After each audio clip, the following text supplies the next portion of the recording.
আসসালামু আলাইকুম রহমতুল্লাহি ওবারাকাতু। আমরা ঘাস কাটতে চলে আসলাম। ঘাস আমাদের ছোট ছিল, জমি ধরে কেনা হয়েছিল। আলহামদুলিল্লাহ ঘাসগুলো আগের চেয়ে বড় হয়ে গেছে। আমরা ইচ্ছা করে এটা করি না, আমাদের আরেকটা ঘাসের জমি ছিল, সেটা কাটতে কাটতে এটা একটু বড় হয়ে গেছে। যদিও যারা ঘাস বিক্রি করে তাদের একটা কথা থাকে, তাড়াতাড়ি ঘাসটা কেটে দাও। আমরাও চেষ্টা করি তাড়াতাড়ি ঘাসটা কেটে দেওয়ার জন্য। এই জমির যে মালিক, আমরা যার কাছ থেকে ঘাস কিনেছি, সেই চাচা অনেক ভালো মানুষ। আমাদের বলতেছে, বাজান তোমাদের যে কয়দিন কাটতে লাগে কাটো। জমি ছিল 20 শতাংশ। আমরা একটা আইডিয়া ছিল 15 থেকে 16 দিনের মধ্যে শেষ করব। 22 দিন সময় লেগেছিল। বৃষ্টির কারণে 2 দিন যেতে পারি নাই। তারপরেও জমির মালিক অনেক খুশি হয়েছে, বলতেছে আবারও ঘাস বড় হইলে তোমাদের জানাবো।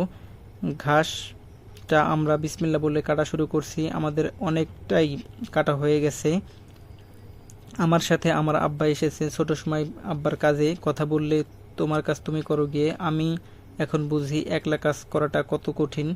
যাদের বাবা মা আছেন তাদের কাজে অবশ্যই সাহায্য করবেন। তারা আমাদের অনেক ভালোবাসেন। আমাদের যেটা কষ্ট হবে তারা আগেই বোঝেন। আজ থেকে আমাদের বাবা মার কাজে সাহায্য করব। আমাদের ঘাস কাটা হয়ে গেছে, যদিও আমাদের এখানে অনেক গরম, দাঁড়ায় থাকা লাভ নেই।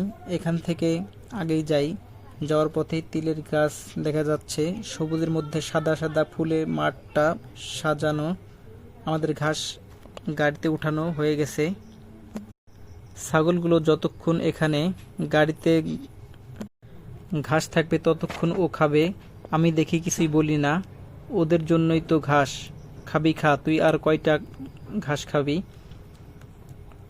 ঘাস নিয়ে আমরা বাড়িতে চলে যাচ্ছি। যাওয়ার পর আমরা কেটে দিচ্ছি। একটা বোঝার ওজন আছে 25 থেকে 30 কেজি পর্যন্ত। যদিও একটু কঠিন, কাটতে কাটতে অভ্যাস হয়ে গেছে। আজকের মতন এই পর্যন্ত। সবাই আমাদের জন্য দোয়া করবেন। আসসালামু আলাইকুম।